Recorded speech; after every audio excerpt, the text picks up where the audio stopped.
Hay or Logan. Excellent. So technically speaking, how are we sitting? Are we okay to carry on? We just had some slides come up on your screen. Yeah. Some savings. No. Yep, so I've got some slides up on my screen, so I'm good to keep moving. Because apologies first. Yeah, so that's fine. Okay, let's go. All right, so a call for apologies. Now, I know that we've got an apology from Tori Peden and Scotty Winter, and we've got, well, that's it, isn't it, I think? Yes, I need Glenn's laptop, which I presume was Andrew. Right, yeah, that sounds like Andrew. So Andrew, I understand is here, and as is Jamie, but although not in the room. I can't actually see. Can you see? I'm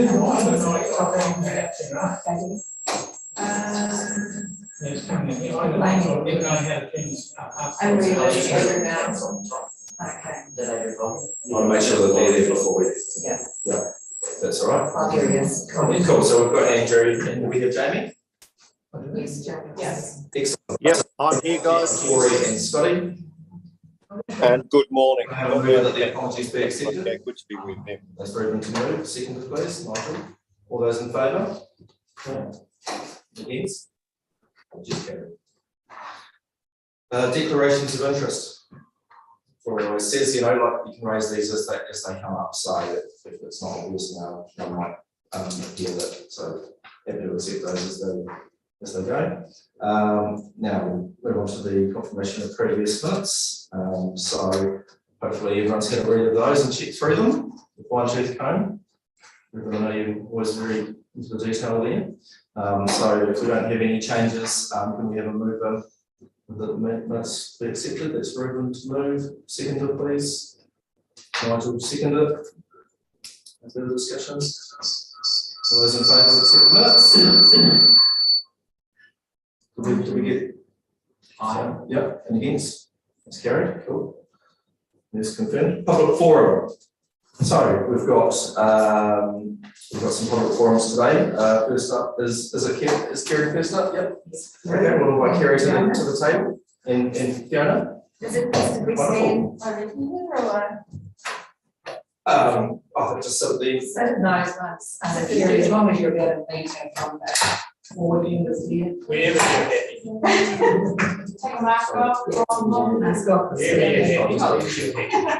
We're now over here. So welcome. I'm just going to do a quick technical check that the other board members who aren't in the room can actually hear everything that's going on. So, Tyrone, just to let you know what we're seeing at the moment, there's a shared screen which has got details of St Saviour's at Holy Trinity Grounds restoration plan. But that's sorted now. That's perfect. Thank you. We can see Andrew and he's talking, so that's something. Yep, all good. Can you use something? Tell you what, I'll just. I'm going to bring the speaker down. Sorry, don't worry, this one is to 5 minutes. Yeah. Sorry, I'm going to put. Use the speaker.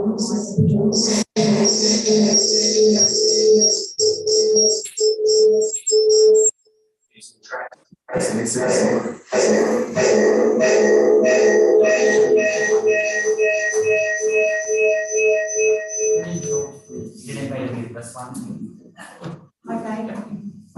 Thank you, Ruben. It doesn't.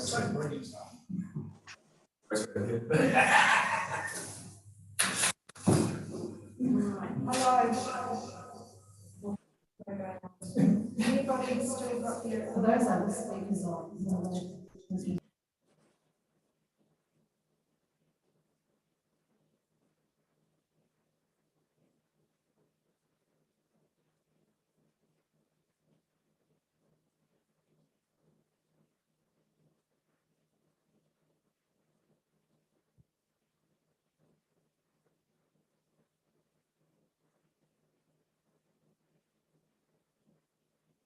So we can neither hear nor see anything. Well, we can see the ceiling of the room, and I can't hear anything at the moment. And I don't know whether you can hear me.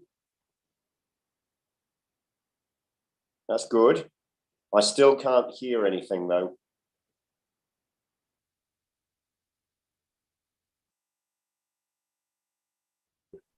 Right, Andrew, can you hear us now? Yes, we can. Yeah, yes, I can.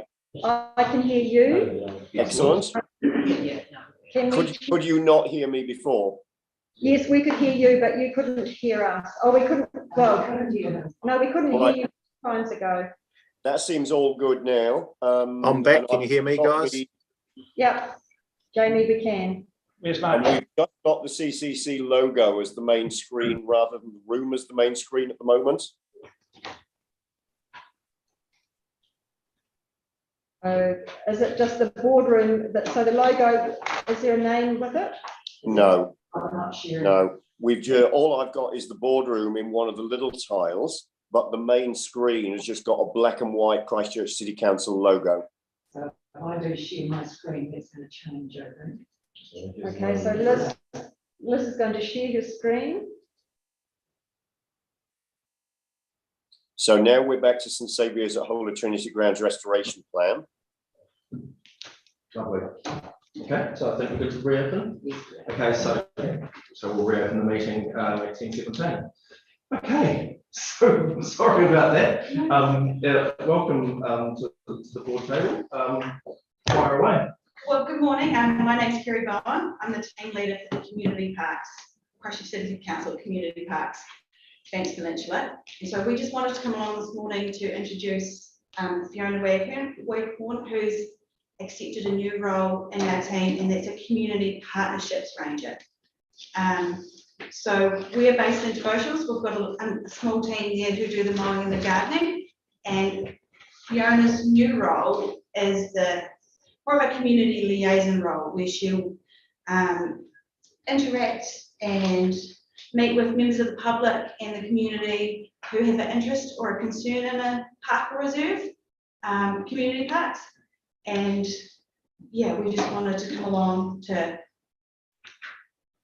just to introduce. Say hi. Yeah, basically. Yeah. Good. So some examples of Fiona's role is if someone was in a community, or say a neighbour or a community group, wanted to do some planting or any little thing in that. Yeah, technical difficulties again. No, Unforced. yes, we've had quite a few community groups or neighbours or members of the public email in or query about just being actively involved in the community parks. So that's part of Fiona's new role. Fiona's been part of our team from the beginning. So we started in 2019. Our team was set up to take over the maintenance of the parks and reserves, the community parks and reserves. And so now they've just created this Community Partnerships Ranger role to actively involve the community, to get more engagement. Yeah. Groups. just to have someone who's that face of the parks team who can go out and meet with the groups and just to try and get more community involvement. Yeah, basically. Yeah. That's helpful. Yeah. Brilliant.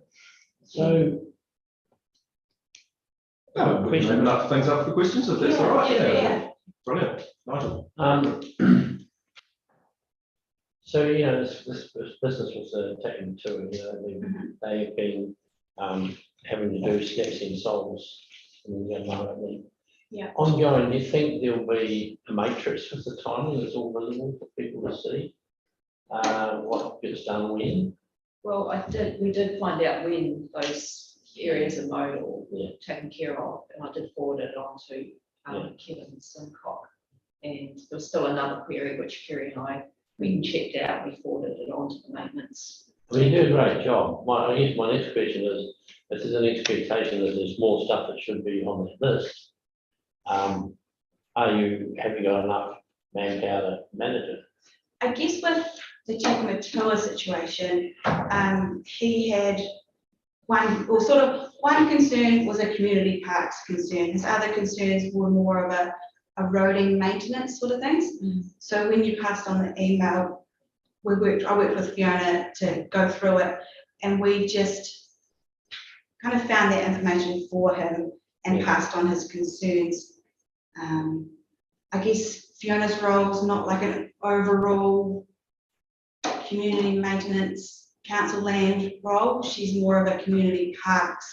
She's there to help and can do, things like that, but she doesn't, we still have to go to say the roading, the council roading team will go to the. Follow the process. It's definitely some of the confusion might be there with the roading. It being a roading responsibility, the users along the road. I know there's, I've had a comment from a resident near the Garden Palm over the strip down there, down the side road. Just as come down from the main gate to just go down to the right. Down there, you said he's had to snatch and solve that a few times. So would that be a roading or would that be a parks? Yes, it's I think that's a roading, not, I think that's a roading thing, Nigel. Sorry? I think that's roading, which is unfortunate because, it's unfortunate that different groups do different things, but I think that's a roading issue. sometimes it's not black and white, because then someone might say, well, outside of the park is a parkland and there's a park responsibility. But it's a roadside. So we're here to help solve the problems. So one of those questions would be if you saw something pop up like that on a regular basis, it is coming through the snatch and solve, it's addressed, then it's repeated 6 months later, snatch and solve, it's addressed. It's just, is there a mechanism to try and connect that and get those things on that? I think there's probably a wider issue for how council as a whole The silos are direct. organises itself in terms of systems that reflect back to the general public where processes are at, and I suppose that's probably, although the parks team engage in that, that's probably not there. It's outside the fair to resolve. Yeah. I know everyone's got a question as well, so I'll sorry. keep moving on. I was just going to say that something like that keeps repeating, Nigel, that's the kind of thing that you escalate back to us, to the team, through the board, and then we get the system as a whole to respond to it, rather than thinking that Fiona's going to start dealing, because if she starts doing that, she'll get completely buried and swamped when her kind of prime role is around relationships and partnerships. So Fiona will be involved in some of the reserve management committees as a parks liaison there.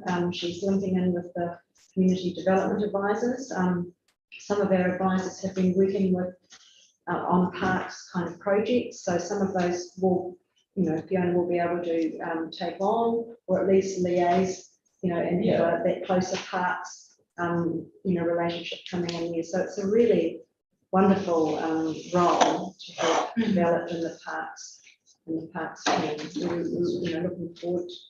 I just keep thinking, because I know that we probably shared a little bit of time, but really quick question on it and how it is as well. Yeah, sure. So my question was just to get a sense of because I understand that the area that you look after doesn't come as far as Littleton, but it sounds like such a successful model and something that would be incredibly successful in Littleton, where the community is really engaged and concerned about reserves and parks in those spaces.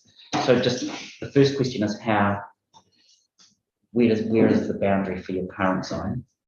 So our current maintenance team from devotionals will go as far as Governor's Bay. But there is council staff team from Pages Road that come out to Littleton and through around to Pony Point, sort of as they look after those community spaces. So it's still the same sort of model. It's just that, coming from town and Sorry, Kerry, can I just double check, because Pony Point is between Keston and Rapaki, so Rapaki is dealt with by. I Paul did still. Oh no, I guess the maintenance, they do the maintenance themselves there at Rapaki. We don't go in there as community, as council maintenance. Yeah, And then I guess as a secondary question would be whether there's an appetite by the board to look at what would be involved in establishing a unit that was dedicated to Littleton and the Bays. Because, I think it's a fantastic idea. yeah, We have a benchmark model here that's working very well. It's something that we've always wanted. Yeah. And it also, it would be addressing some of those miles being covered by, and Fiona's role is one of 3. So there's 2 community partnerships rangers added to the city.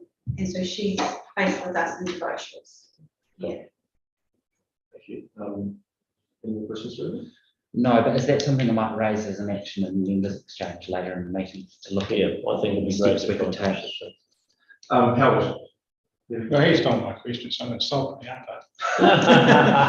So, Reiterate, please. just to carry on a bit further from what my learned colleague said, see what I develop here. So Diamond Harbour and all that area is handled by the city. We don't have No. a specialist area. That's from us in devotions. We travel through to Diamond Harbour. Oh, so you do Diamond Harbour to Governor's Bay? Yes. So it's only Yeah. just from Governor's Bay to Littleton that's handled by the city? Yeah. Okay. So you're doing that whole area, both of you are doing that whole area. And That's a big area to Maintenance cover. team, yeah. It's a big area to cover. more than just the miles. Oh, yeah, I assume that. But you're the one that the buck stops with. Oh, that's good to know. Don't tell them now. Okay, Tim, so any more questions for Fiona? Cool. But like that, so thank you, and I know it will be successful because the model is proving to be very successful. We just only wish that it extended as far as Littleton, but that's a challenge for to keep plugging away with. So thanks a lot again, and yeah, all right. Thank you. Thank you. Look forward to seeing you around the RMCs.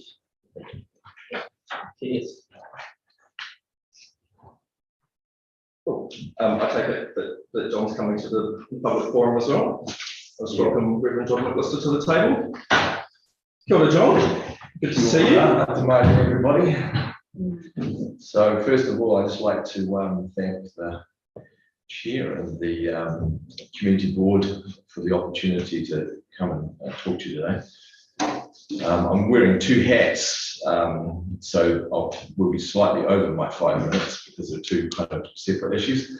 But basically, for the first one anyway, as the Vicar of Littleton, I'm just going to make 2 requests to the board. One is for a letter of support for our funding applications to lotteries, heritage, and Christchurch City Council heritage. If you can do that, you may not be able to restore our earthquake damaged church grounds. And also for the updating of the Christchurch City Council heritage sign outside the church. As most of you know, we have made quite a bit of progress on restoring the 3 buildings on the church site, the church, the vicarage, and the bell tower. However, the grounds surrounding the beautiful Heritage 1 church remain in a very poor state due to earthquake and constantly being a work site. However, the grounds, if you have that, look at that first one, the PDF there, says this picture there, the early photos of the church, and you'll see the church garden, which that's the 1950s, was very kind of famous garden. If you look down at the things we have to do, we have to really fix the driveway to stop this pooling of water, and that's running under the vicarage now, the new restored vicarage. That's actually just post-earthquake work that was never done properly. If you look down at number 2, it says restore broken stone structures and gate posts. They were all destroyed in the earthquake, they're all heritage items. 3, preserve the memorial stones. We're going to make a memorial seat out of that. Then if you look down further, you just see how bad the grounds are from constant work on them. That's the back of the grounds in number 4. We need to restore that to a green space, and this is the front of the church, as many of you know, it's just covered in the rubble from the fallen and destroyed previous church. And therefore we need to make repairs, for example, to these stone walls, which are heritage stone walls. And you'll see the 6 there, developing redoing the vicarage cottage garden we want to make that into a premier garden for everybody to enjoy. And then just a reminder, the last one there of what happened on the site. The church was destroyed. That's that last one right down the bottom of the PDF. So basically, we've got a pearl of the church planted in a wasteland, unfortunately, due to the considerable cost involved in restoration so far. It's necessary for the parish to seek external funding to beautify the site of church grounds. The church is a great attraction every day. People enter the church grounds to look at the church, look at the great view into the harbour, and enjoy the flowers in the vicarage. And part of the vision for restoring the grounds is to return the site to public use as a place for rest and reflection. And we aim to restore the grounds as a jewel in the landscape of Littleton, and to preserve and enhance the Anglican heritage of the site and develop the garden into a major attraction. We're not just going to plant a couple of cabbage trees. We want to really do something beautiful there. I don't know if you can flick up the next PDF. The next one. The next PDF. The next one. I think it's a different The PDF. next PDF, Yeah. it says church landscape concept plan. Yeah, just quickly, I won't dwell on that so too long. There's an example, there's a concept plan we've got done to completely do the grounds up. If you flick to the next PDF, number 3, I think it is. This is actually one of the designs for the garden. That's a premier garden. That's not going to be it's a major, our idea is to actually turn the grounds into being a premier garden. So that's our aim for the future. I think click on the next one. Is there another one? No, I don't think there is. There's not another PDF.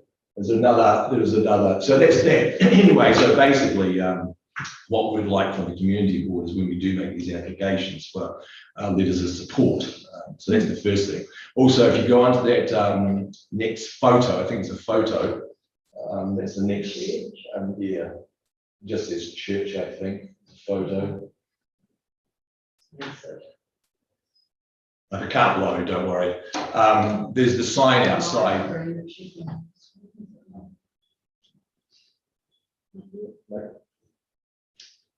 Anyway, there's a sign outside the church, which was one of those heritage memorials around Littleton. It's got really shabby, it's quite a mess, and also it's not up to date. It doesn't really explain that there's been 3 churches on that site. I think it would be nice if that could be looked at as a council. Information about the church. It might be good if that was updated. It's actually been tagged as well. So.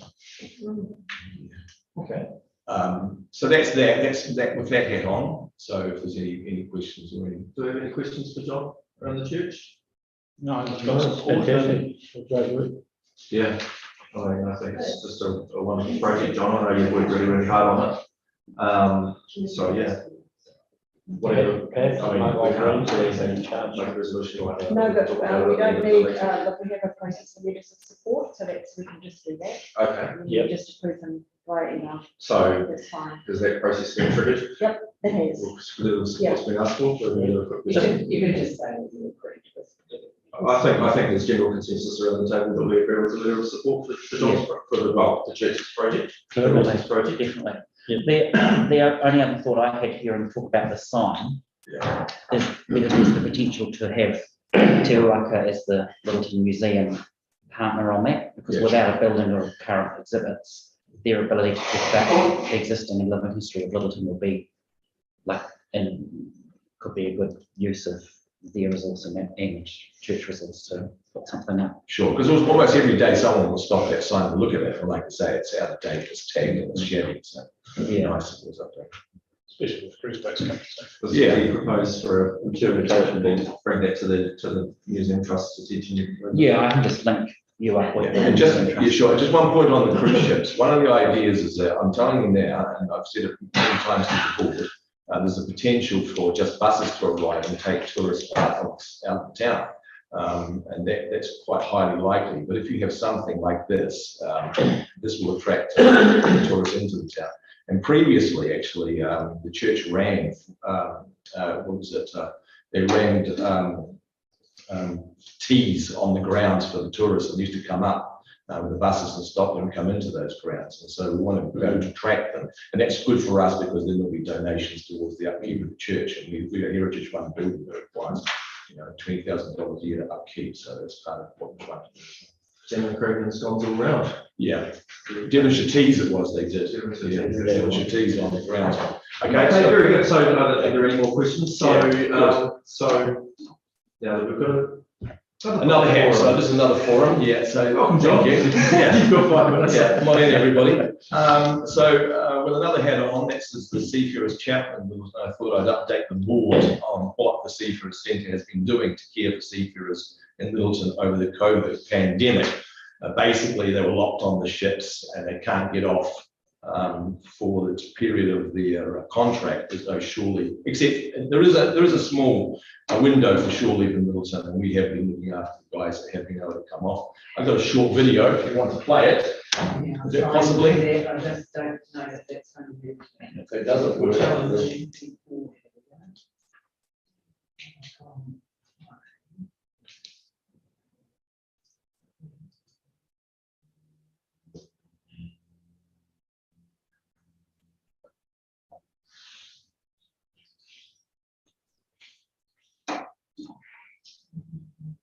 Just just playing MP4 for all the assembled guests on the national broadcast.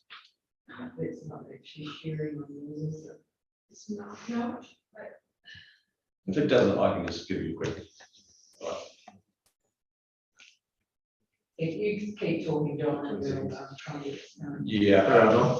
Yeah, so basically locked on the ships, couldn't come off. And so what we've been doing, and it became a national thing as well. So we take portable Wi-Fi to the ships so the guys can contact home. Because normally they'll come to the Seafarers Centre and connect with us. We've been doing their personal shopping because they can't shop. We did $100,000 worth of shopping last year for guys, huge operation. Council, I want to thank the council because the council gave us Strengthening Communities funding that allowed us to employ somebody to be able to do that shopping for them. So that was particularly useful.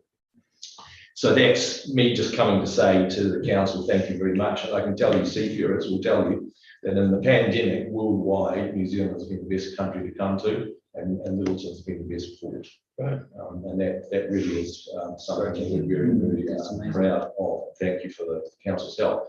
Now, on the issue that I wanted to raise quickly, and Tyrone is well aware of that, is that one of the other sources of funding over the past year has been government funding, which is now made, government's now made commitment to fund seafarer welfare in New Zealand ports. But in the emergency COVID situation, this funding was controlled centrally by the Seafarers Welfare Board, who received the funds from Maritime New Zealand. The Seafarer Welfare Board has taken over the employment of our staff in Littleton, and the Littleton Seafarers Centre has to submit receipts to the Seafarer Welfare Board for its running costs. But as we move out of the emergency situation and the Maritime Board reopens in July, the Seafarers Centre is advocating for an end to this emergency funding mechanism and for our centre to receive the government funding from the Seafarer Welfare Board to run our centre and employ our staff directly as we did before and during the early days of the pandemic. So basically, we have received funding from the Christchurch City Council and Port Company in the past, and we want to receive the newly created government funding directly, rather than operations being taken over by a committee in Wellington. We understand it was an emergency situation, but we don't want to see this going into the future. LPC gives us money, gave us money, the Christchurch City Council gave us money, we ran our programs, and we want that the same situation to exist with the new government funding that's available. As I mentioned, Tyrone is well aware of this issue. So what we're requesting is a meeting with Maritime New Zealand, who manages the funds, to discuss this. And the port company is in support of our view also. And as the port is a council-owned entity, it would be good if we could have representation from the council at that meeting to support our proposal. And that's just all I'm asking. Thank you, John. Questions? Just raise that if there are any decisions or anything for the board does around that, that I've got a conflict of interest. And we've got to take some questions from the floor. Finn?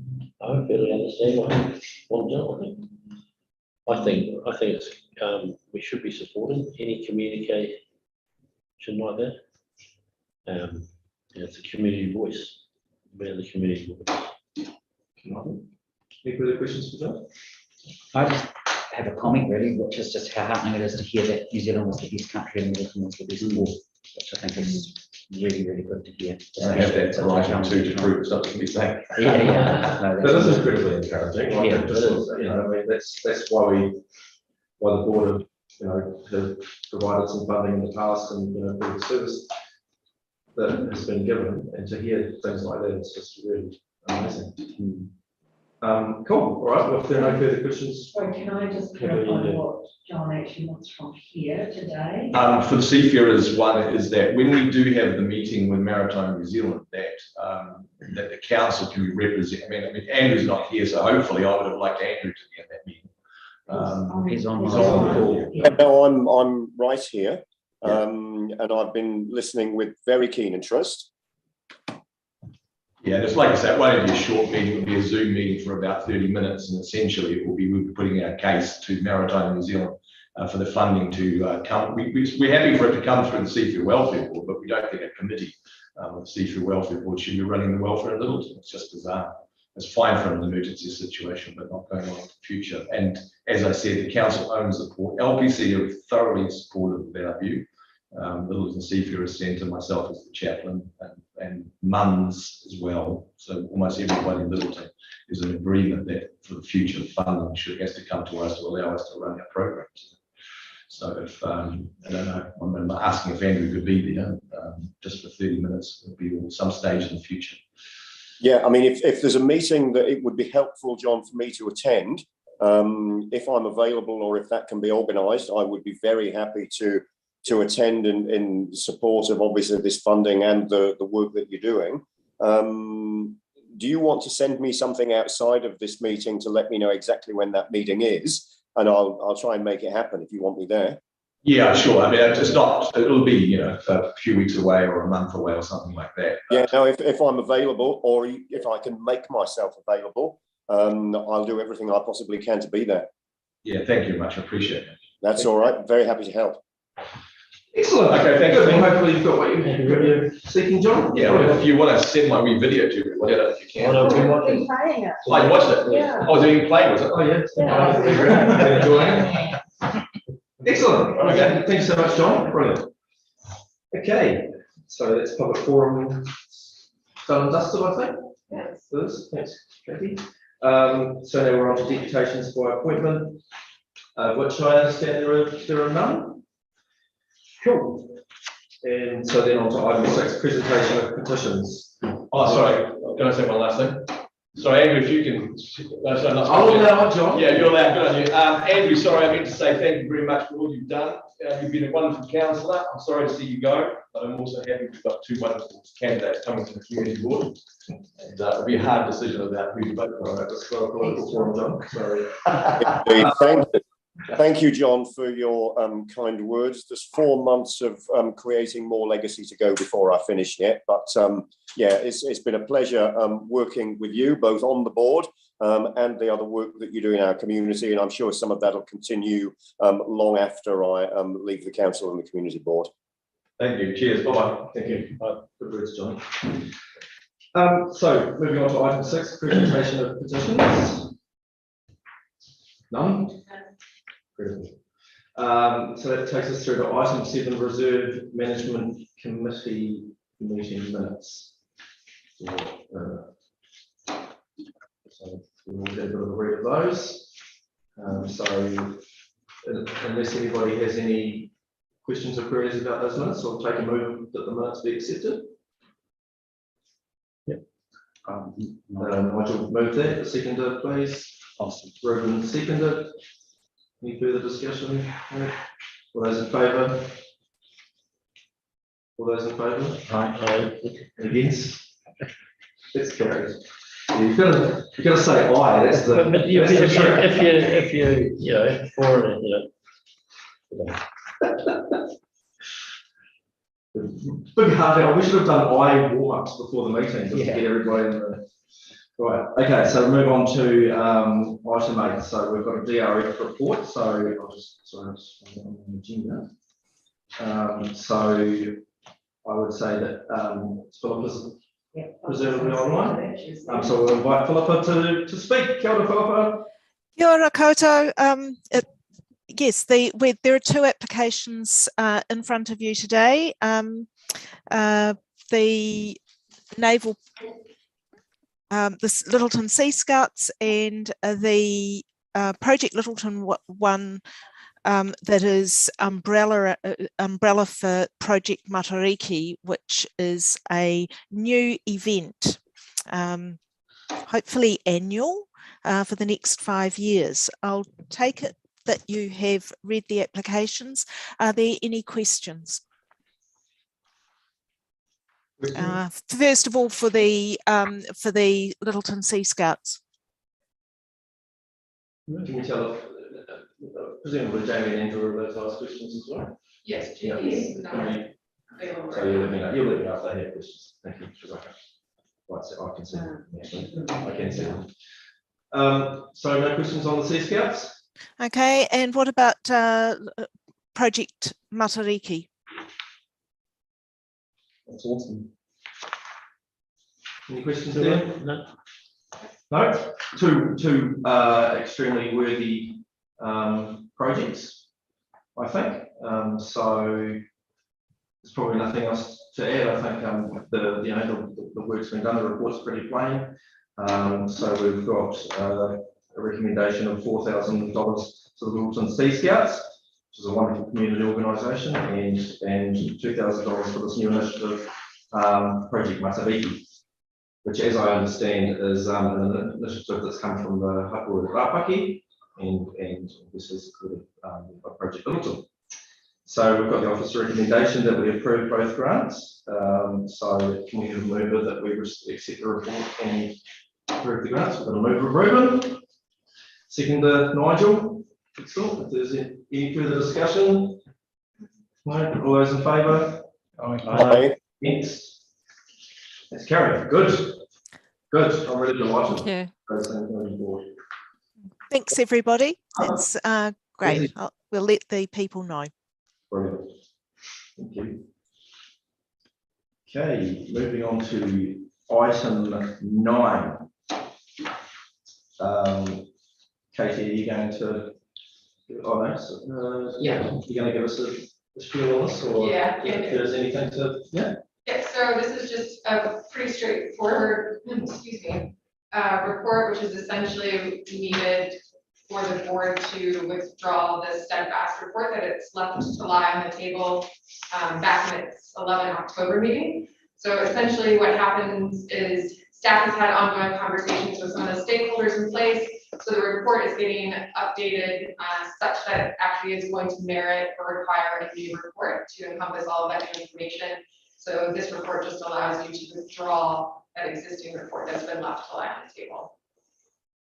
Yeah, so this is, luckily we left it to lie on the table. We didn't. But, so I think this is fairly straightforward and part of an ongoing process. So, sorry. Oh, Andrew. Oh, sorry, Andrew. You've got a question. Yeah, and it's really, I guess, a procedural question as much as anything. This is just to withdraw the report. It's just a procedural matter. This isn't an opportunity for an update or a discussion on how this is progressing. It's simply just withdrawing this report today. There are some questions I've got for staff, but I'll take those outside of this meeting, given that this is just a procedural matter. Yes, that's right. And there should be the updated report, Andrew, should be forthcoming. So I think it's right now tentatively set for the board's first August meeting. All right, excellent. So that's the opportunity, obviously, to be dealing with the substantive matter. Today's report is just procedural. That's fine. Thank you. Yeah. Thank you, Andrew. Reasonable question. So any further questions on this? That's just procedural. Yep. Yep. No good. Okay. So we've got a staff recommendation. So if we can have a move for that. Ruben to move. Nigel to second. Thanks. No further discussion. You guys are busy, aren't you? Well, you know, you've got to put your hand up, what else are you gonna do? You can do it if you want. Oh, I gotta be quicker. That's side of the hill. All those in favour? Aye. Against? I, Carried. Excellent, that was very much procedural, so it's just to see, Tom, that up. So now we move on to item 10. Let me check to see if Russell's, since we're actually now ahead of schedule. He's not yet joined, I will send him a message. Not joining? Okay, that's cool. So we can probably leap ahead to item 11 if that's okay. Ken? Which is the area report. So we don't have to do anything with the lease, no? Oh, we'll come back to it. We'll come back to number 10. We need Because we need Russell Wedge. Right, gotcha. Yep. Ken, the floor is yours. Okay. Let's see if I can even on my video a little bit. Here we go. All right, so area report.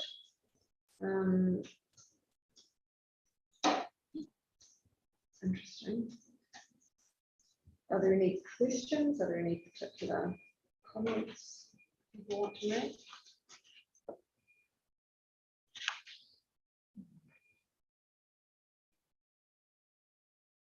There's quite a bit of information in there that's been reported back to the board. Yes, the eastern base, just eastern base thing there, just residents' feedback considered before finalising the corrective actions report. So what's it maybe time frame around that? Very soon, I think. Very Yeah. soon. It has been finalised. It's gone up for sign off, so Good. it should be very soon. No, it's good. It's good to see that moving.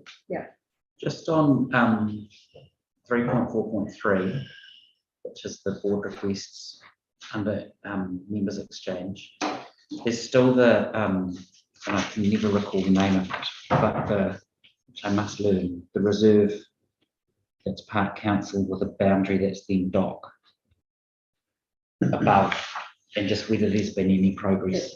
It is progressing. There has been work done on it. There's nothing in here though, is there? There's the one where I was called gentlemen to talk to the dock people, come back. It's in Still progress. ongoing. Yeah. Do we don't know when we might hear something about that? No. So time frame there. Along the same lines, I don't think it's part of this, I know, is the Hilda frame, I sent an email. We got anywhere on that, or are we still waiting, or what's the story? That's good. Wasn't the Hilda frame one waiting for a whole parts process to go through?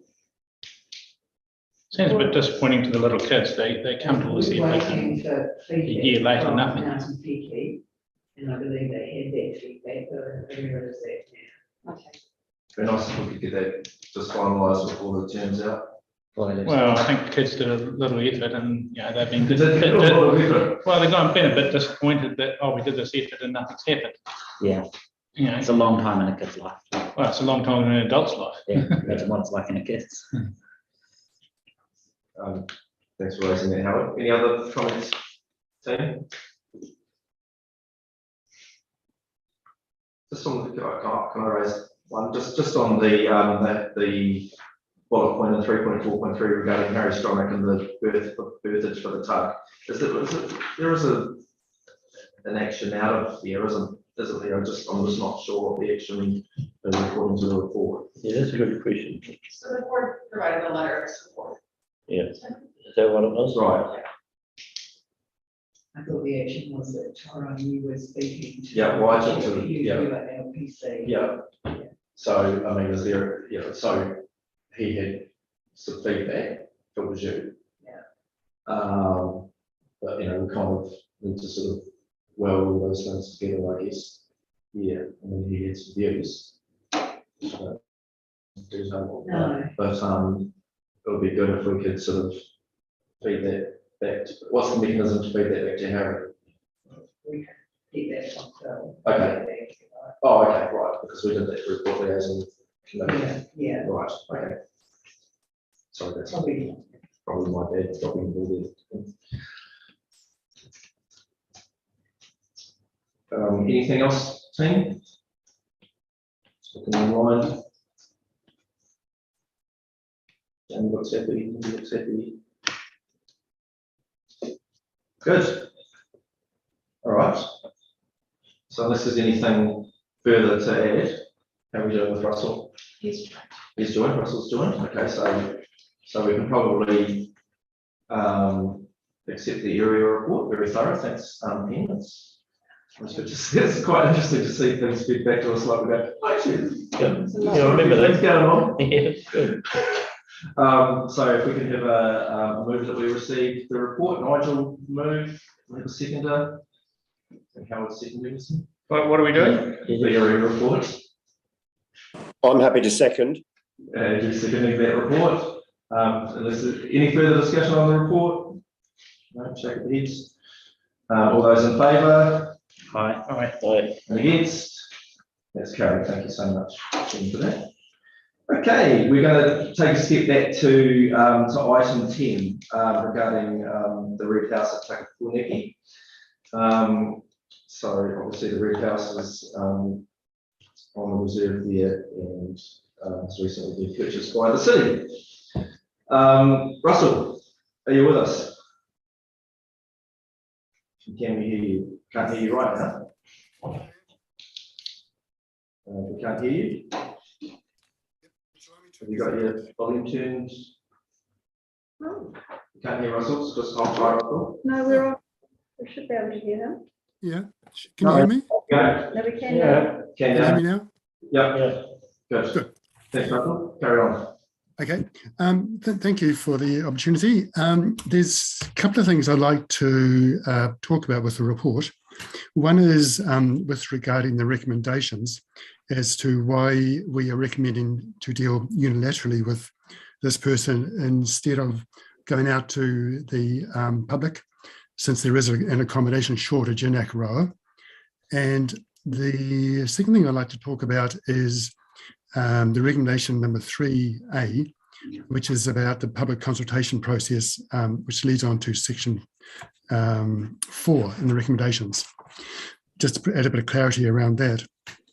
So with the coming back to dealing unilaterally, one of the things about this particular property, as you know, it is very unique. It is in Takapaniki Reserve, and it is actually covered in the Takapaniki Reserve Management Plan.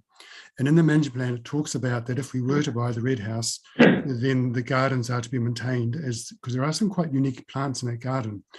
And we're very keen to be able to get a person in there who actually knows how to look after the plants. And so that was one of the key things we're looking at. The second thing is that the Red House is also mentioned in the Takapaniki Conservation Report, and that's regarding the heritage and the historic status of the actual buildings. There are some quite unique buildings on the site, and we were very keen to have a person that can actually look after the buildings or actually knows a bit about the conservation side of it. And the third thing about this particular site is that it's got very, very close relations with the Runanga, Unuku. And it's very important that we have someone in the Red House who has worked with Unuku Runanga and has an understanding of the mana whenua values of the site. Now, our Parks Unit was approached by Department of Conservation to say that they had someone, Stephen Cyril, who was looking for accommodation in Akaroa, and he's based in the Akaroa area.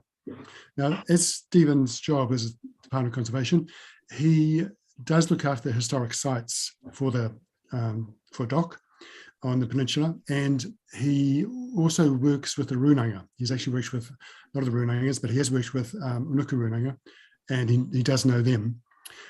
Also, his parents would be also staying with him in the house, and they are associated with the Horticulture Society. So they have a good knowledge of the plants and would actually work well with us.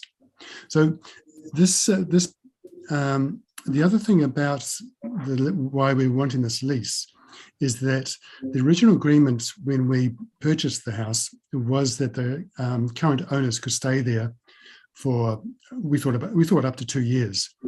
As it's worked out, they've only stayed there for just over a year, and they've caught us a bit unprepared. We were been so busy doing the major landscaping for the Takapanika Reserve that we haven't had the time to actually look at how we're going to use the Red House, and because we need to actually to use it in the way the management plan requires it, and we need to put some planning into it, how we're going to do it. And that's a decision that needs to be looked at with the community, with the Runanga and with the council. So there's quite a bit of work has to be done to that. So when the current, the previous owners shifted out, we were caught a bit on the hop there really. So it just happened that a month later, we actually were approached by Department of Conservation to look for a house for their employee. So things have fallen into place, and this is a short-term lease, it's only for 2 years. We were originally going to, the report coming to you was originally going to be for a caretaker for the site. But we discovered that when we put the report through for signing off, that financial said the person would be charged financial fringe benefit tax, and they would actually have to pay us some money. So that wasn't the point at all of actually putting this, or putting anybody in the house really. So we had to rewrite the report again, which was been a further delay, and take out the caretaker role.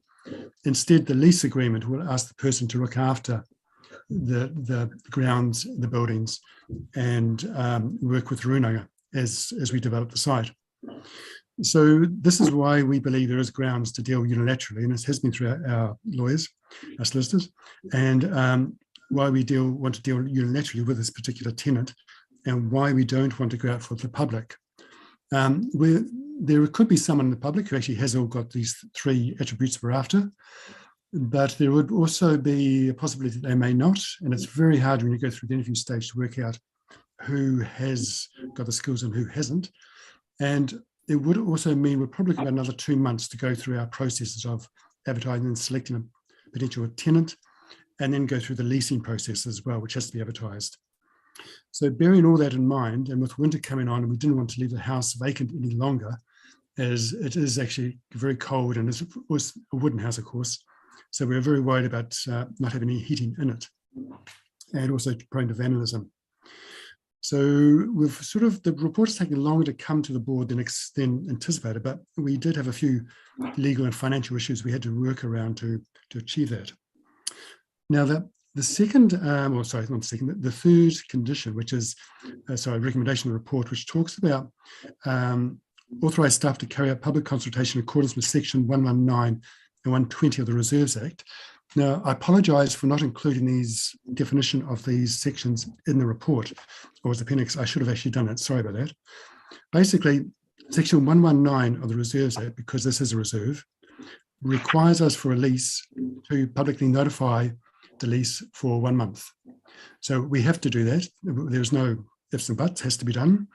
And section 120 under the Reserves Act requires us that if there are any people that want to talk to make a submission, make a comment, if they want to talk to that, or they want to object to it, then we are required to actually provide them the opportunity to do that. And that would be through a reserves hearing panel. So therefore, we have to go to the public, and we have to actually give them an opportunity to talk about it. And if there are any objections, then or they want to talk about it, then we will organise a reserve hearings panel. If there weren't any objections, or sometimes people will make a comment or a submission, and they'll say that they support the proposal. And they say we might want to talk to support the proposal. If they say that, then we are obliged to again ask them if they want to. We would set up a reserves hearing panel. That does actually cause us quite a bit of time and delay to actually just to reinforce how in favour they are of it. And sometimes we will go back to them, or we actually will go back to them usually, and ask them, well, would they be prepared for us to just comment and report that they support it, which would come through anyway, instead of having the reserves hearing panel. And that's what that's section 3B means, that sometimes they are in agreement to withdraw their submission because they're happy for it to go into the report. if they do want to talk, then we will organise a reserved hearing panel. Now, if it comes through that there are no objections, no submissions, then in the report, the recommendation number 4 kicks in. And basically that actually says that if there's no objections, then we'd like to proceed with the dealing unilaterally with this person and do a lease agreement. And that's why the report talks about the financial side of it, and the report talks about what we would require them to do. So that means that so the board isn't, the reports and the board's decision now is not preempting a final decision. It's saying that if there is if there's no objections, then we would just ask the report goes through, basically. If we didn't have section 4 and there were no objections, then we would be another 6 to 8 weeks delay in actually getting a report to the board, and then for the board to actually to recommend that the lease is presented to the tenant. So it's just a way of trying to save some more time, really, as we asked. Time is a bit of the essence in this particular case. So I think I'll open to any questions. I think the report covers quite a bit. That's quite an easy way to go. Okay, thanks, Russell. I imagine that there are some questions, and we've got his hand up pretty rapidly. So we'll go for you, Andrew. Yeah, I've got a number of questions. And I mean, this is more just, checking some things out. So in terms of contractual obligations, we've got 2 things going on here. We've got a person agreeing to live in the house and us agreeing to them living there by way of a lease. And we've got an agreement that the person living in the house will maintain the gardens to an agreed standard.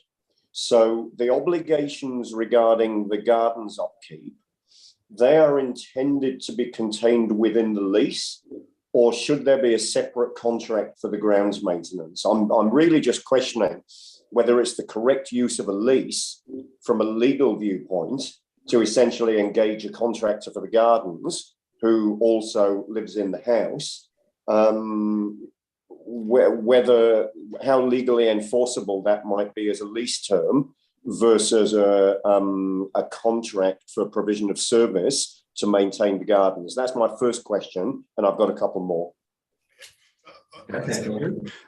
So we have talked to legal about this because, which was partly the reason that there's been such a delay in getting this report to the board, just trying to work out how do we do this. The legal team believe that the condition in the lease that requires them to maintain the gardens and to maintain the heritage and historic buildings on the site is binding and is the same as a contractual agreement because they're signing it and we're signing it. So it is a contractual agreement. So we enter into a rental agreement with them, and the lease is another agreement on top, you might say, if that sort of works. So the lease is a contract, but it's separate to the rental agreement. So we are going through a rental tenancy agreement. So there are two contracts, even though they're both signed in exchange at the same time. One is the obligations around the gardens and the heritage property, and the other is the residential tenancy, which allows for the occupation of the house. Now that's good, yes. And I mean clearly the legal team are comfortable with it, so we can be comfortable with it. That's fine. So leading on from that, we're obviously entering a residential tenancy agreement for the lease of the property. Now, you made some comments in your presentation earlier about the heating of the house and the fact that it's an older property. Does it meet the requirements for a residential tenancy in terms of heating and insulation and all of the other relatively new requirements that have been inserted over recent years regarding residential tenancies? Are we on the right side of all that? Yes, we have had a healthy homes inspection, which is required for the residential tenancy to bring up the residential tenancy standard, and is actually being looked at now for healthy homes. And we have to put insulation underfloor, a bit of insulation in the ceiling, We also, there's some of the pipes, the downpipes need to be checked, or actually replaced actually. And we get into this, and also the heat pump is being serviced and the chimney flue is being cleaned. So yes. All right, so by the time the house is rented, it will meet the terms of a residential tenancy. Yes. That's great. And then my final question, we've obviously had this approach from this particular person. We obviously believe that we've got good reasons to be dealing unilaterally, and we could even say that we're fortunate to have been approached by someone with the skills and the willingness to do this. How do we know that the tenant has got the right skills? It's a very good question. So the tenant has got a good reputation through in the community through DOC, because our rangers work with DOC quite closely. We have met the tenant and his parents, so I've actually met them. And also they have been through a tenancy check. They have done a pre-check with a tenancy agreement that we would do with all of our tenants, and Cowdy & Co have done that for us. So Cowdy & Co will manage this for us as well. We won't manage the actual residential tenancy side of it. So to answer your question, we have done everything we can do, and we just hope that it works out. I'm not so concerned about the person's ability to pay the rent and be a responsible tenant in the property, although that is a concern, and clearly we've gone through the right checks with that.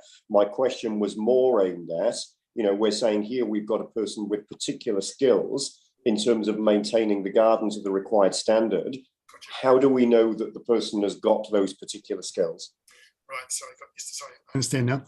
So our team leader from Mona Vale, and also our team leader from our Parks unit in Banks Peninsula, will inspect the gardens every 3 months, and also give instructions about what we want to do with and what they can and can't do, basically. And also with the buildings as well, our heritage people will inspect the heritage building.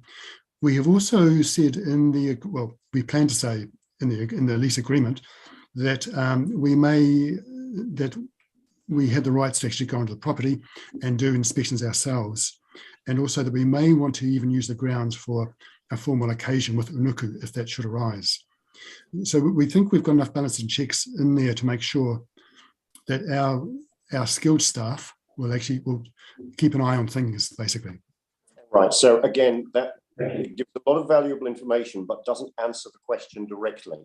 Let me put it a different way. What leads us to believe that this particular person who is going to live in this house and maintain the gardens to the required standard, with appropriate training and with appropriate audit, as you've just described, has the capabilities and skills to maintain the garden to the required standard? What checking have we done, or what do we know about the person other than just believing what we've been told to lead us to the conclusion that this person has got the ability to do what's required, given one of the reasons we're dealing unilaterally is that this person does have the required skills? How do we know that? I understand. We haven't seen any qualifications from the person or his family. I think it's basically a track record. We are taking a bit on through the company, through the organisation they're working for, and through our methods of checking them. So there is a bit of trust going on here. Thanks, Andrew. We're just going to, because we've got other people who've got questions. So yep, no, that's great. Thank you. Go to Nigel and then Jamie. I think that's all. Yep. So Nigel. Yeah. That's right. Just a question. You say he's a local already, but I'm not familiar with Stephen Sewell. Has he got a family, Russell? Yes, his family live in Christchurch. Yes, I've met his parents, and they will also be staying in the house.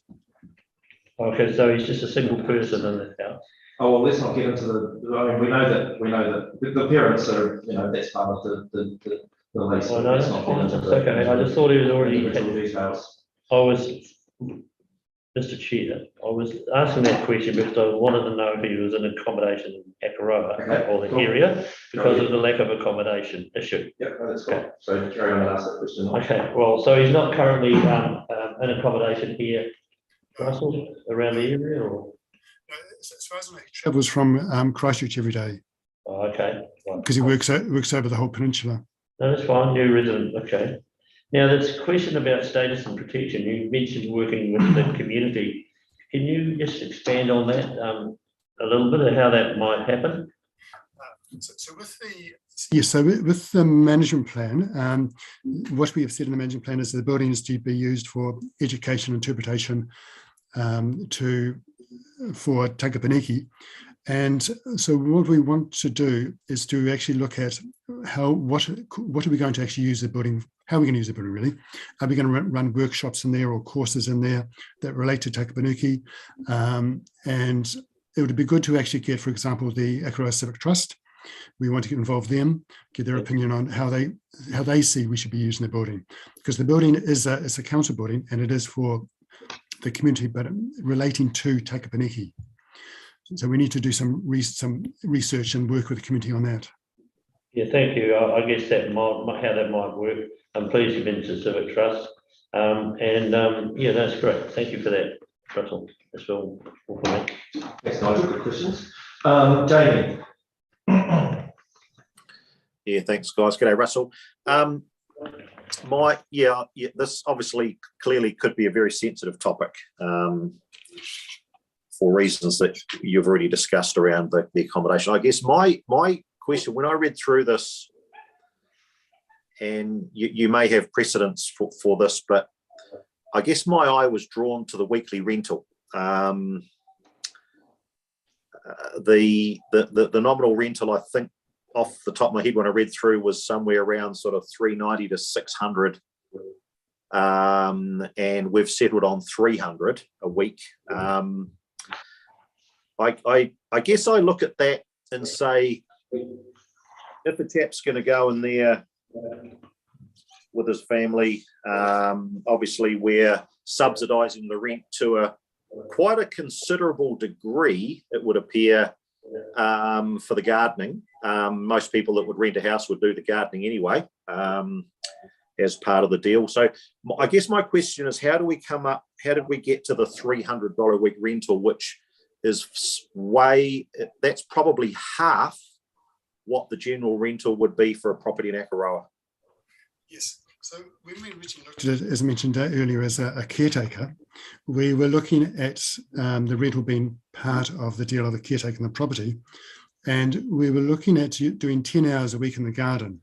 And that would be at a rate of $30 an hour, which is $300, which would, so it was originally going to be $600 for rent minus $300 for them to do the gardening maintenance, which brings us down to $300.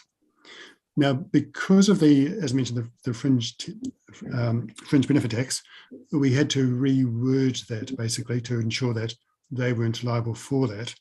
But we do require them to actually there's actually a lot of gardening to be done. And it is actually quite skilled gardening. They will have to actually, which is why we're using our team to go across and show them how to make sure that they do prune where they need to be pruned and look after things. So that's where we came by the rental and how it is. Okay, yeah, I guess I look at that, and I may be wrong, as a flawed model in the respect that that's fair if someone is providing their service at, say, 10 hours a week every week of the 2-year lease. I don't think that's realistic, though, surely. There's probably weeks where there'd be nothing done in there. I guess, how do we make sure that that if we're allocating, or he's allocating 10 hours a week, that we actually get that? I'm just trying to cover off a whole lot of questions that might come up around the community on this one, Russell, as you can imagine. So the way we did it is we had as I mentioned, our team leader from Monavale and also our team leader from Parks Unit for the Banks Peninsula look through the garden and estimate if their teams were doing it, how long would it take their teams to maintain the garden? And there's things such as like pruning the roses, quite a lot of roses here. To prune the roses would actually take more than 10 hours, basically. There's a lot of, and we have to, some of the plants there, the difference is that we have to be careful that someone wasn't in there and decided just to go and weed the garden and weeded out half the plants we want to keep because they didn't recognize them. And there are some plants here that are a bit unusual with the climate. So there is a bit of skill involved. And this is where we actually required that if our teams were doing it, how long would it take our teams to do? And both of them came up and said, well, say the team's there, it would be, they'll look at it roughly about 10 hours a week. And then, of course, over the year, some fluctuates. Sometimes the spring's busier, middle of summer is a bit quieter, and middle of winter, got a bit of pruning to be done though. Yep. So that's how we came by that. Yeah, of course, and sometimes, and during the winter, there may not be an opportunity to do anything at all. So I don't know. There may be other examples of this. You know, is it the right thing to do to ask for some kind of a logbook to say, yeah, well, I've done 10 hours this week, I've done 20 hours this week, just so we've got confidence that this deal is actually being supported by the tenant. I'm not sure if anyone else has a view on that, but that's probably the concern I've got. That's a very good idea, actually. I think we can easily put a condition in the lease that they do keep a log of what they're doing in the garden for us, because that would actually help us to make sure they are doing the right things we want them to do as well. Yeah. If any questions asked or there's clearly something's happening, then we do have that backup. Good idea. That they are providing us. So I think perhaps I'd like to have that added to the lease if everyone else agrees. Sure. Thank you, Russell. Yep. Jamie, Nigel, just quickly, just expanding on that. I can see that concern, and the public will be scrutinising this very heavily. If there wasn't enough work to get that 10 hours a week, because it is somewhat subjective, is there an opportunity to use them in the greater context of the reserve, Russell? Would that be an overflow for him? That's a very good idea, actually, because there is actually quite a bit of work to do in the adjoining reserve, which so I think we can easily, and that will be under the Rangers direction, but I don't see a problem with that doing that at all. We could put that in the lease as well. Yeah, okay. It's just a matter of, I guess, getting that some clarity and nailing it down. Yep. Okay. Yeah, thanks, Nigel. I understand this has gone to the lawyers, but I've got major concerns about agreeing to this. You're talking about two separate acts. You're talking about the Residential Tenancy Act and you're talking about the Employment Act of him doing a minimum of 10 hours, but you're not going to pay him for these 10 hours under the Employment Act. So in effect, you're actually employing him under slavery for nothing. You're renting him a property at a low price saying, oh, you do this work. No, you can't do that because that's illegal. You're basically employing this person for no pay to do a job. So I'd actually like to see the lawyers look at that for a start off. Wouldn't it be better off employing him for a job, paying the appropriate taxes and renting him a property at a higher rate and him paying the appropriate tenancy? There's also the other concerns I've got is you're wanting to run events on the land, where you also come up against the quiet enjoyment of life of a tenancy. You're breaching that by running these events and requiring him to adhere to rangers and all them coming onto the property and inspecting on a regular basis. You actually have a requirement under the Tenancy Act to no longer do that. I think 3 monthly, I think the maximum you're allowed to do it with. So I'd like a bit more further information on the lawyers on how actually legal this is. Pretty legal? No, I haven't heard anything pretty legal. I think you're employing someone for slavery and you're breaching their Residential Tenancy Act by requiring them to do work. And what happens if they don't do the work? You can't kick them out. You've got to give them 3 months' notice. Plus, if he's paying the rent and not doing the gardens, what are you going to do? All right, thanks, Howard. Russell. Which is why we're actually doing this in 2 separate agreements. The tenancy agreement is so that the market rental was from 300 to 600 is actually what that was the market rental we got. So they are paying the market. It is the low rate, obviously, within the rental range, but they are still paying the market rate. And so the rental agreement is covering that side of it. The lease agreement is with regards to council and the individual to do certain tasks within a council reserve, which is where the lease comes into it. So, which again is all legal. And within that lease, we have actually said that we will be inspecting the property. Well, we're not so much inspecting it.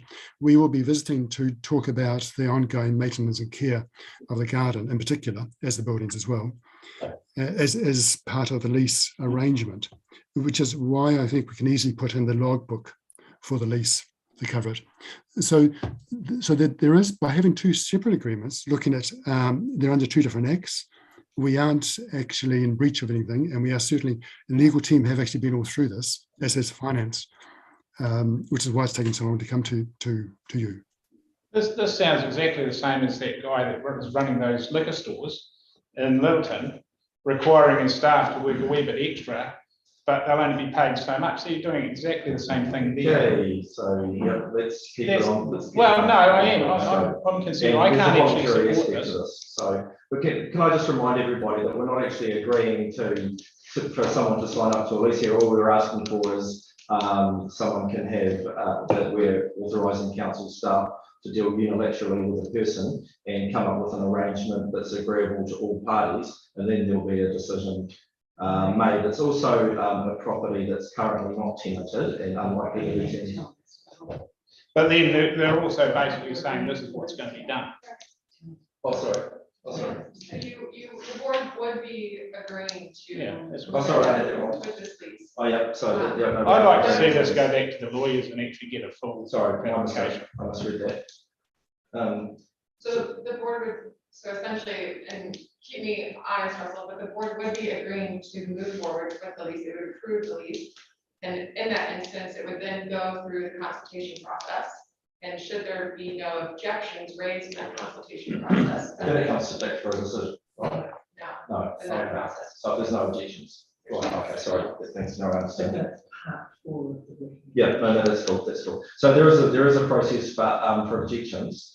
Russell, can I ask just how is that publicly notified? The process of raising objections, and how is that handled? Right. So we do have to advertise in the local paper, then the Reserves Act, and we'll put two adverts out in that. Also, it'll be on the council website as well. Because this is a one-off short-term thing, it's not ongoing rental. It's not this property won't be rented out. Well, we should hope not. After this, we won't do a big have you say type stuff, because this is basically just a gap filler, you might say. So we'll meet the legal requirements of it, and certainly there'll be a phone number there and contact people for it, which is what we normally do through the property team. Okay, thank you, Russell. Okay, so is everyone clear on the process from here on in? Yep. Okay, so we are agreeing to it to release, but there is provision for objections. Nigel, you have further questions? Sorry? I was going to move that we. Oh, right. So okay, so we've got the officer recommendation. So you're going to move the officer recommendation as it currently stands? Correct. Yep, thank you, Nigel. That's good. All right, so do we have a seconder for that? I'm happy to see. Ruben seconding. So we'll allow further discussion. Does anyone want to talk to the motion? I think this building sitting idle is a really bad thing. I think to have an income coming in off it as quick as possible is good. It's money back for what's been spent, and it is a temporary stop while there's a lot of things going on with the whole project around the reserve. So I think it is a good stepping stone, and I'd like to see it move quickly, because we don't want to sit around getting damn horrible and mouldy, if it could, maybe through the winter. And yeah, so thank you, Nigel. Andrew, you've got some comments to make? Yeah, I mean, I'm generally comfortable with the answers to my questions and others. It's an unusual situation, but that's because it's also a particularly special opportunity. The purchase of the house was a real win when that was done a few years ago. I've walked through this garden with our staff around about that time, and I'm aware of the very special nature of the garden and the particular type of upkeep that's going to be needed to keep the garden looking good and to make sure that we keep the house and garden as they need to be for the future. It would be a real shame if, having purchased this property, we then didn't come up with a good way of keeping it up and keeping the gardens up until we decide what the long-term plan is for it. As Russell said, this has come upon us a little bit faster than expected, with the previous owner moving out earlier than expected. I actually think we're very fortunate to have someone who is willing and able to do this work. And it seems like a very practical solution to a problem that otherwise would be much more difficult to solve. So I'm supportive of the way forward. I deliberately asked some probing questions so that I could be comfortable with it, and I am. Thank you, Andrew. Any other? Well, obviously, I'm not happy with this. You're going to speak against the motion? Yeah, I'm not happy. It has to be leased, obviously. I've got concerned about the legality of it. I'd like to actually hear legal, and I think they could look at I think they've complicated something that could be very, very simple to make it sound more important than it is. It needs to go back to legal and say, how do we simplify this, make it in plain English, rent the property at a decent rate, at the highest rate, pay the guy a wage, especially if you're wanting him to come and work on the reserve, and then he pays the wages. Otherwise, I think we're opening ourselves up to all sorts of problems. So even though I support the leasing of the property, I'll be voting against this at this stage, the way it's written. I'd like to go back to legal for more consultation. Sure. Sorry, how would you like that recorded in the minutes? I can if you want, I don't care, yeah. We need to. I'm just a bit unsafe about it. I think it's very unsafe at the moment. Okay, thank you, Howard. Is there anybody else that would like to, since we're in debate, to speak to the motion? No? All right. Well, so I'll just wrap it up and say, look, I really understand. Well, there's lots of different points of view here. It's an interesting and unusual situation, but like in a world where council staff are often criticised for blocking things or holding things up, I think this is a really nice, proactive, elegant solution to quite an interesting problem. It's as Nigel said, it's a house that would otherwise be empty. So in that sense, it does improve the volume of housing stock on around Akaroa. So we're just going to put it to a vote. So all those in favour? Aye. And against? Aye. Okay, so that's carried. I think that's Jamie's actually, I'm just noting that Jamie's not present. Jamie's not present, so that's passed 3-1. And I would say. Is that? I'm the chair. You know. Beautiful. Then we need 4. What's it? No. Okay, good. Okay. It's just passed, you didn't do a revision to say having this. Oh, right, so I didn't do a revision, so it's just passed, the motion's carried. Sorry, thank you for that advice. And experience in the chair. Okay, so that moves us on to item 12, elected members exchange. And we'll just go around the room. I'll just start with you, Ruben. That's all right. Sure. So I've got a few things. The first was myself and Tyrone had the pleasure of attending the Project Littleton AGM on Thursday. Yeah, which was an excellent meeting with a bunch of very good people who do amazing things in the Littleton community, and it was nice for them to celebrate that in a very unique way, and also to appoint a new chair who is Margaret's daughter, which is a really nice continuation of the amazing work that. So it's Margaret Jeffries' daughter and Project Littleton, who passed away. Yeah, so that's a really nice continuation of the legacy, and it's great to see the work that Project Littleton do continue to expand into other places and spaces, including the very venue that we had the meeting in.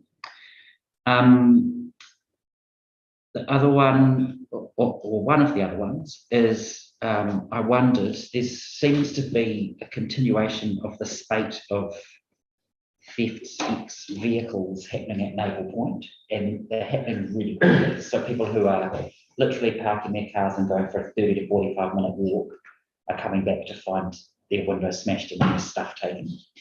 And I just wondered whether there's anything we can do by way of even just putting up signs reminding people not to leave. I know it sounds basic, but people just think Littleton is much safer than it currently is. So just even some signage saying, please put your valuables, don't leave your valuables in sight.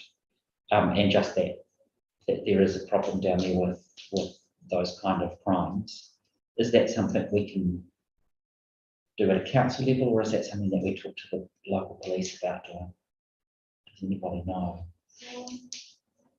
I'm guessing that we can probably inquire with staff whether there might be signs available to put down at Naval Point, especially if that's an issue. And I know we do an upcoming briefing as well with the police, so we can phrase it as well. Yeah, well, I have the same issue come up as well. So it's getting the reputation of it's a good place to get your cars broken into and stolen. Yeah. You know, so maybe some security cameras, some better lighting, some more signage. A lot of it seems to just happen in the afternoon. Yeah. So it just happens on weekend afternoons. Yeah, like say they walked in, they dropped, parked up, went for a walk, came back, and when it was broken, the handbag was gone. Yeah. It's just getting ridiculous. So it's just a reminder. And then if there were cameras further down the track, and there probably will be with the redevelopment, some big signs telling people there are cameras tends to scare them away. I also have checked in around the service request in Ross Terrace, but I haven't heard back. But I understand that that's gone higher up as well. Is that correct understanding? Yes, that's to staff right now. Yeah. Cool. And then the last one was through a conversation, and I've received an email just speaking to it further with Project Littleton and the team who run the garage sale, which is much more than a garage sale. It's also a drop-in centre that really looks at providing a kind of like a community centre service for a lot of locals. So it's a bit of social and a bit of wellbeing support for people. And the space that they occupy underneath the, I'm not sure what that building's called, the concrete block building behind the pool is a really good space, but it's quite a small space. And there's a proposal that if they moved the fence between the concrete block building and the pool up further towards the pool, that they could potentially use some of the space that doesn't generally get used within the pool site to have a bit more outdoor seating and a bit more of a community drop-in space. And they also believe that they would have the support to do the physical movement of the fence fully compliant through a couple of local businesses in Littleton, but it would just be a matter of how they might initiate the process to get permission to move that fence. Okay. I think talking to, we'll take it to staff, but I think through Tricia, as the local rec advisor, who has the relationships with rec sport around the pool, the sports of the work that's been happening there. Yeah. That should be the one to facilitate discussions. So is that something that happens from this? Yeah, we could just ask staff to investigate that would be great. The moving or expanding the outdoor space for the Project Littleton garage staff. Yeah. And then we'll take it from there. She'll talk to you about things. Right. Sorry, did everybody hear that? Sorry, I didn't take my mask off. Apologies. We'll get staff to have a look at that. Excellent. Thank you. That's everything from me. Oh, no, it's not. I knew there was something else. It was just picking up on the conversation from earlier around local maintenance teams and how effective they are. Yes. And how we might be able to make that happen for, well, Pony Point through to Evans Pass. So for the Littleton community, whether that's a local It's a maintenance total team ward, just for for the Littleton total Harbour. ward, running out that model for the total ward. Yeah. That's what we're talking about. Yeah, This is a battle, I guess, we've been fighting for a number of years. It's not the first time we've kind of yeah. talked about this, but yeah, there's a vast difference between the quality of the work done between part of our ward and the rest of it. Yeah, well, there's also so many people locally in Littleton who want to actively engage in looking after That's their right. shared spaces. Yeah. So it's just hearing that community outreach role, the existence or establishment of that, and how effective that could be in Littleton to ultimately have things better maintained, not necessarily through use of council resource, but through engaging the public and having that broader ownership model. Okay, so there is one of those roles.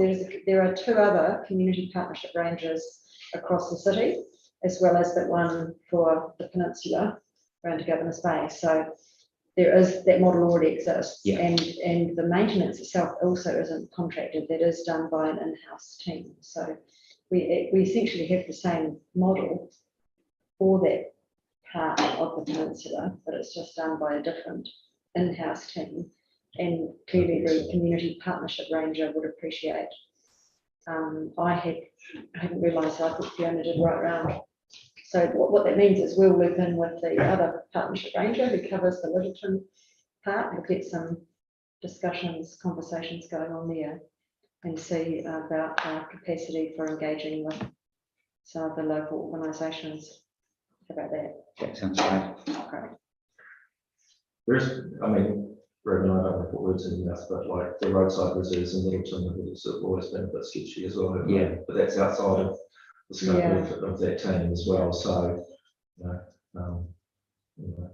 not sure how we resolve that, but it's been an ongoing issue. Yeah, I guess it's a bigger conversation regarding that.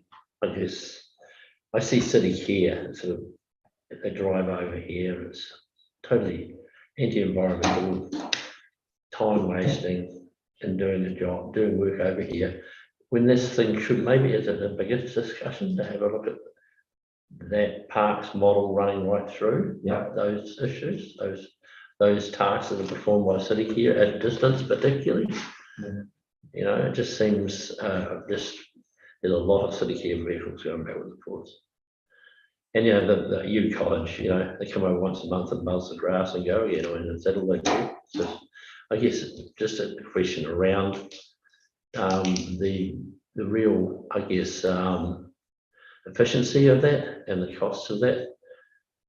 And I guess going forward, the ability to have more locals in employment on the ground, close to the communities. So what you're saying that, you know, if there was more sort of coordination and sort of seamless crossover between parks, reserves management and roadside reserves management, we'd probably get a much better outcome for the community and in terms of the quality of work that we got. Yeah, I think that's pretty well put there, Mr. Chair. And I would see it as a bit of But how do we change that? I would see it as a devolution model. Yeah. Whereby it sort of goes back to somewhere where it was. Okay, thanks. So Reverend, sorry, was that you? That was me. That was me. So I have nothing to say. Good. Well, you had quite a lot. An epic meeting, but no, good comments there, Nigel. It has been a big source of frustration about that. Well, you know, that's not our area, so we don't do that. So you know, it's kind of like, yeah, but that's grass and plants and stuff, and you know, why is there not more sort of crossover there? But I think it's a little bit more than that. I think with the what happened with the museum, they were paying $19,000 for city care to do the garden at a certain level. They got local parks team to do it for $5,000. Right. I think there's an efficiency gain there for the ratepayer. So I guess probably, I mean, there's obviously a concern around the table that, you know, that we want to feedback, operate to the operation of council, is that. Well, I would suggest that you edit to your annual plan / long-term plan list of stuff that gets brought up at the appropriate time. So you could include that as a, you know, one of your items. That would be in another tune, wouldn't it? Yeah, I think. yeah. Yeah. So at least we can, that's Yeah, that's but a like little if gift you we really can want give to the next change, board. yeah. We'll add it to your gift basket that you've already got. Howard. Oh, Katie, I'll just change my answer to your question previously. Yes, I do want it recorded, my concerns regarding that property and the unsafeness of it.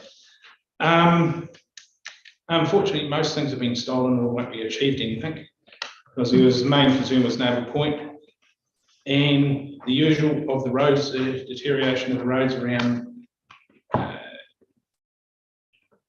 main road going out to the peninsula. It's starting to come back up again with winter coming on, the roughness of it, the lack of maintenance. So, but nothing's going to be achieved on that, so just a standard sort of thing. So that's balanced. Which road, Howard? Oh, Marine Drive, the main road going in and out, it's rough as guts, it's just patchwork everywhere, you know, total lack of maintenance.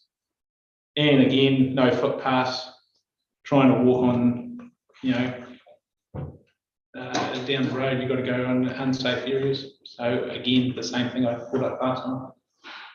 Okay, cool, thank you, Howard.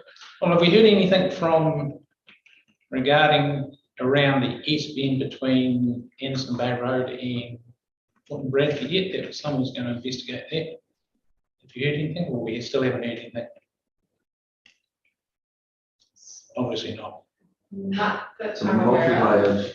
No, someone was, Roding was going out there months ago to inspect it and look at a safe way to walk, for people to walk around there. Is there anyone did anyone do that? Did you recall? Sorry, I should have just learned there's a memo in this system, Howard, but it has yet to be officially signed off. Oh, okay, so it's still coming.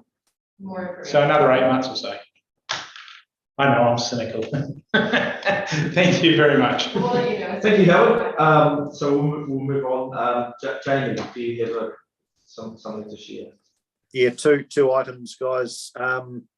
So first one brought to me by a local user of the boat park. I sort of thought about Synapse and solving, but I think this one's probably a little bit more involved.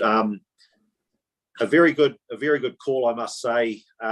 Also, so those of you that are familiar with the boat park, you access it off the main road into Akaroa, drive past the camper vans, then you drive past the skate park in the play centre there. What's happened is that's now being used as a shortcut by probably local residents more than visitors. Currently has a 20-kilometre speed limit on that stretch from the main road all the way through to the bowling club, essentially. So his concern was that that traffic going through there is in no way keeping to a 20-kilometre speed limit. He's very concerned about the fact that people are flying through there right next to the skate park. And I have witnessed this myself and, you know, waved my hand and shaken my fist at the odd time when I've seen that sort of thing too. So I'd like to request, please, for the roading team to have a look at a way of slowing traffic down across that stretch of Akaroa, whether that's by way of judder bars or some other thing to actually bring that speed limit down to 20 kilometres an hour is safe. Unfortunately, very few people are sticking to that. So I'd like to get that put through to the roading team to have a very serious look at how we can bring the speed down in that area. please. The second one also brought to me by a resident who's had to help a few people out. The Lighthouse Road, which starts from Anuku Road behind the Garden of Tane, incredibly steep piece of road, incredibly narrow piece of road. Their concern was they've had to rescue a few camper van people from that piece of road, where once they start up there, they realise they have to keep going. There's no way to turn. So at present, the only not suitable for camper van signage is at the top, which is probably the wrong place for it. By that time, you're pretty well committed if you're a camper van driver. So to add to the boat park question, to perhaps have a look at signage at the entrance to Lighthouse Road, on the power pole there where there's AA signs, a not suitable for camper vans sign would be highly recommended and would save a lot of grief in that road, if that can also be put to the team, please. And that's it from me. Okay, Jamie, thank you. So we captured the. We'll get staff to investigate the signage around the camper vans, and we can pass the other one on to staff. But I would suggest that would be wanting to look at some enforcement around the 20 kilometres an hour. I think you'll need pacifiers. I mean, it's just, well, a lot of people are pretty good. Then you've got one that just goes racing straight through. Yeah. So anyway, look, we'll pass it on to staff and see what they. Okay. How they Yeah, perfect. Thank you very much. Thanks, Ben. Thanks, Jamie. Andrew. Thank you very much. I don't have a lot. I've been doing a bit of thinking and a bit of work and having some conversations around what happens come October when we get cruise ships back into Littleton. And Andrew Hensley on council staff had met with me.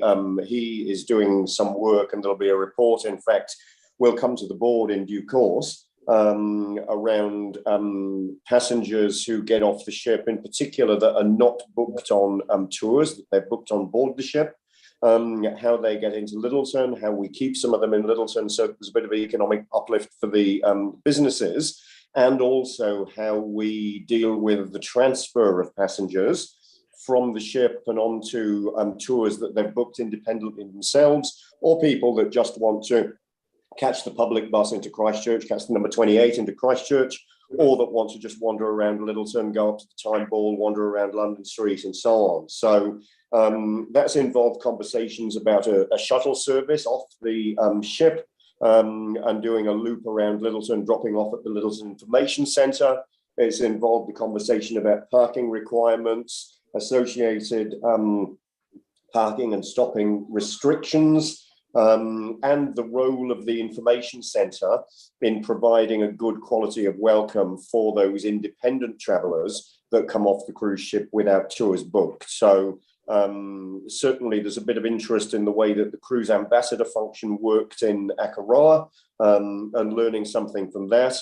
And there are a couple of us still around with the information centre who remember what life looked like in 2010, 2011, pre-earthquake.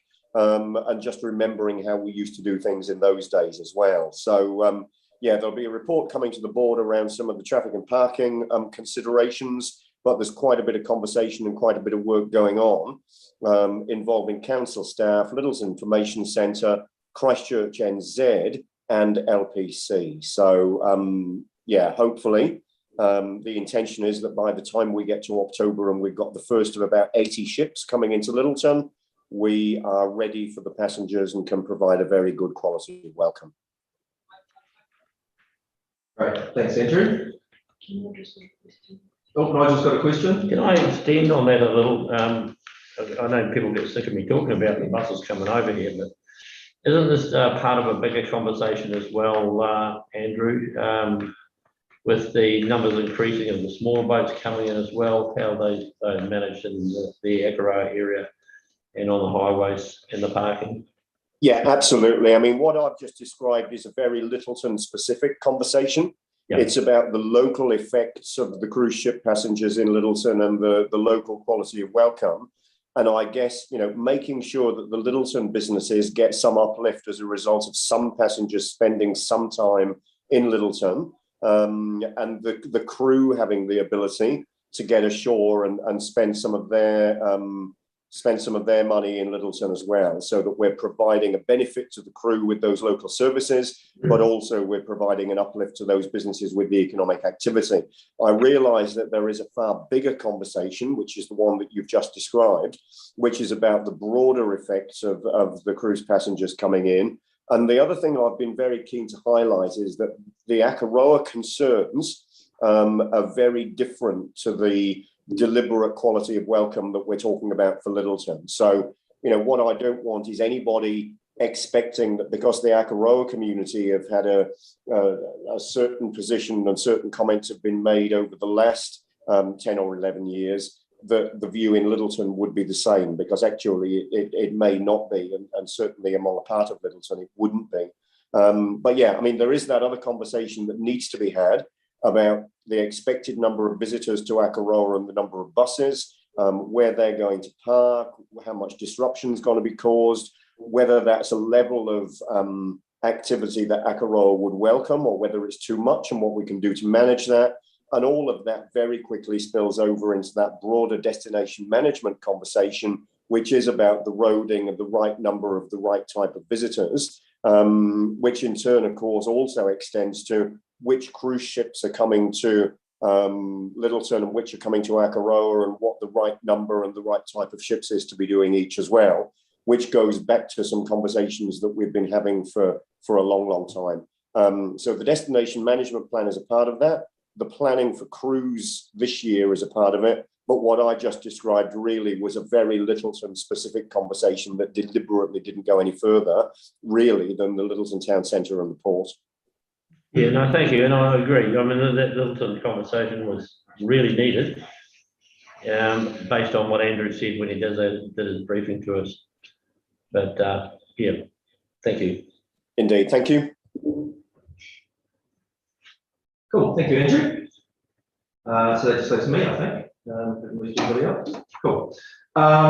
So actually, I just want to check. So from the public forum that we had this morning, is there anything that we need to do to, like, that's just all in hand, the requests that were made? Yeah, so there's nothing to add there. Just a minute to record that the board is asking for a letter of support to be provided to the Littleton parish. Yep, I hope so. Yeah. Cool. So that'll be in the minutes. Sweet. Okay, let's go. So, so actually, just to extend on that, so it was quite timely that that the Reverend McLister came and saw us about that, because I received a thank you letter really the other day from Penny Clifford, who's representing the Friends of St Joseph the Worker Church in Littleton. So they've just received a bunch of money from the lottery.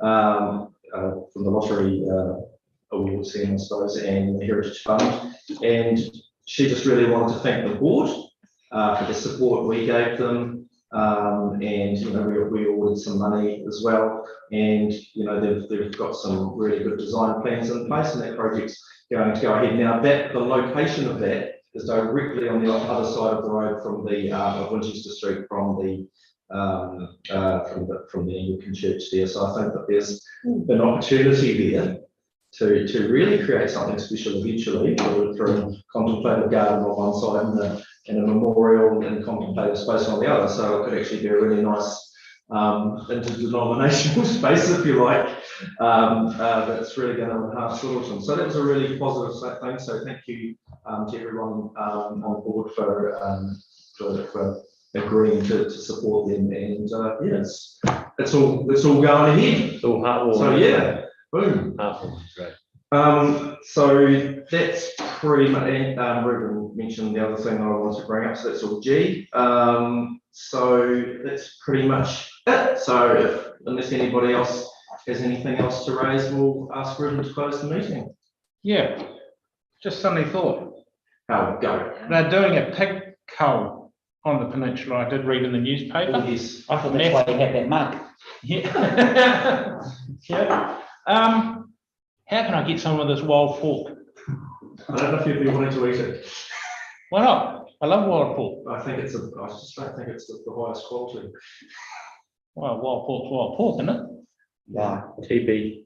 I think it might be, yeah, anyway, but No idea. Talk to Doc. Just before we close. Yes. Sorry. I was talking to Acro Dolphins just yesterday, and they're getting hundreds of bookings coming off the cruise ships. Just the final stage. Yeah. A lot of bookings coming through. There's going to be some high demand, there is no doubt about that, so we do need to be on top of it again, as a community and as an organisation as well, so. I just thought one thing we haven't talked Extended about. version Yeah, sorry. Is the chlorination of the Wairewa Little River water supply. Oh yeah, that's a good comment actually. And maybe we just need to, I don't know, at least acknowledge it, right? At least what, sorry? At least acknowledge it, but I. It was temporary. Yeah. Oh, look, I mean, we've had quite a number of issues one way or another with our water infrastructure out on the peninsula. So reform is potentially coming, but how that's going to look at, but it really is going to affect how things happen out here on the peninsula for sure. And the general opinion is that chlorination is here to stay. Yeah. There's